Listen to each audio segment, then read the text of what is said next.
मित्रों, आज ईद का एक बहुत मुबारक त्यौहार है जो कि सारे देश में हर्षोल्लास के साथ मनाया जा रहा है। परंतु दुर्भाग्यवश जम्मू कश्मीर के किश्तवाड़ में आज कुछ ऐसी घटना हुई है जिसने कि वहाँ सांप्रदायिक सद्भाव को ठेस पहुँचाई है।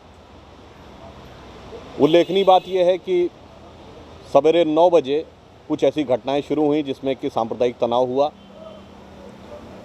उसके बाद राज्य सरकार की तरफ से कर्फ्यू लगाने की बात कही गई, परंतु अभी तक हम लोगों के पास जो जानकारी है उससे ऐसा प्रतीत हो रहा है कि कर्फ्यू प्रभावी नहीं हो पा रहा है।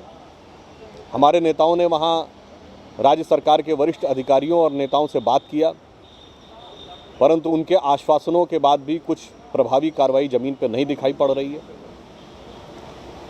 और इस पूरी घटना से जानकारी लेकर और चिंतित होकर राष्ट्रीय अध्यक्ष श्री राजनाथ सिंह जी ने प्रधानमंत्री महोदय से बात किया।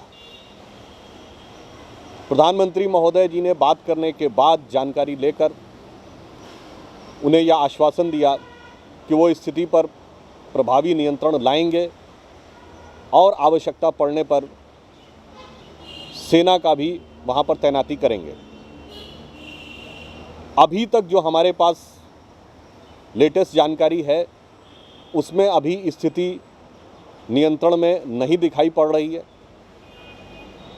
परंतु हम ये आशा करते हैं कि प्रधानमंत्री महोदय ने हमारे राष्ट्रीय अध्यक्ष को जो आश्वासन दिया है उसके आधार पर वो समुचित और प्रभावी कार्रवाई कर स्थिति पर नियंत्रण पाने में सफल होंगे, ताकि सांप्रदायिक सौहार्द को बिगाड़ने का जो शरारतपूर्ण कृत्य कुछ लोगों के द्वारा किया जा रहा है वह सफल न होने पाए। Pakistani Deputy Interior Minister he has said that he has equated Narendra Modi with Hafiz Saeed, saying both of them make hate speech. What do you have to say? इस ढंग की जो प्रतिक्रियाएं हैं ये जहां पर दी जा रही थीं वहां पर जो लोग उपस्थित थे ये उनका दायित्व था, चाहे वो किसी भी दल के रहे हों, कि उनको कम से कम इस ढंग के राष्ट्रीय मुद्दों के ऊपर विदेशी ताकतों के सामने तो उचित और प्रभावी ढंग से अपना कदम रखना चाहिए।